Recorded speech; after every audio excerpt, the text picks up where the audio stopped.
শুক্রবার রাত্রিবেলায় গোপন খবরের ভিত্তিতে শান্তিরবাজার বগাপা রোড এলাকায় অভিযান চালায় শান্তিরবাজার থানার পুলিশ।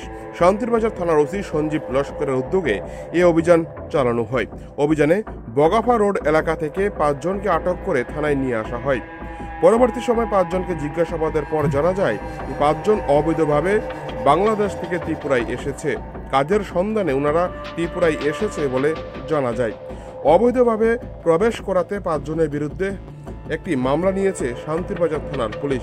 শনিবার 5 জন বাংলাদেশিকে বিলোনিয়া জেলা ও দায়রা আদালতে প্রেরণ করা হয়। এই অভিযান সম্পর্কে সংবাদ মাধ্যমের সামনে জানিয়েছেন শান্তিরবাজার থানার ওসি সঞ্জীব লস্কর। সন্ধ্যা নাগাদ আমাদের পুলিশ মোবাইল টিম বাজারে মোবাইল করতেছিল, তখন ওই 5 জন লোক এদিক ওদিক ঘোরাফেরা করতে দেখে তাদের মনে সন্দেহ হয় আমাদের অফিসারদের মনে, স্টাফের মনে। তখন তারা ওদেরকে ডিটেন করে এবং জিজ্ঞাসাবাদে ওরা সবাই বলে বাংলাদেশের নাগরিক। তারা ইন্ডিয়া এসেছে থ্রু কৈলাসহর বর্ডার দিয়ে, এবং তাদের জিজ্ঞাসাবাদে তারা কোনো ধরনের পাসপোর্ট বা ডকুমেন্টস কোনো কিছুই দেখাতে পারেনি, বা কোনো ধরনের পাসপোর্টও নেই যে ইন্ডিয়াতে ঢোকানো।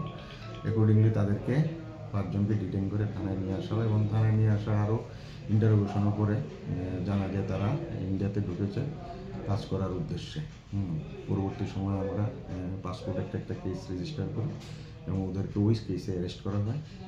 আজকে ওদেরকে কোর্টে ফরওয়ার্ড করা হয়।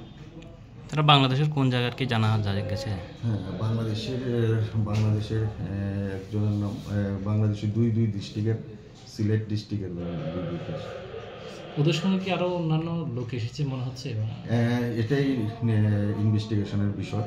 ওদেরকে আমরা রিমান্ডে এসে ওদেরকে জিজ্ঞাসাবাদে দেখে আরও তথ্য, ওদের সাথে কোন টাওয়ার্স বা তেরা তাদেরকে শেল্টার দেয়, এক্সাক্ট রোডটা কোনটা, কীভাবে ঢুকলো, কী করে ঢুকলো, ওই ঢোকার পিছনে কারা জড়িত, সেগুলি ইনভেস্টিগেশনের বিষয়গুলো নেক্সট ধাপে আসবে।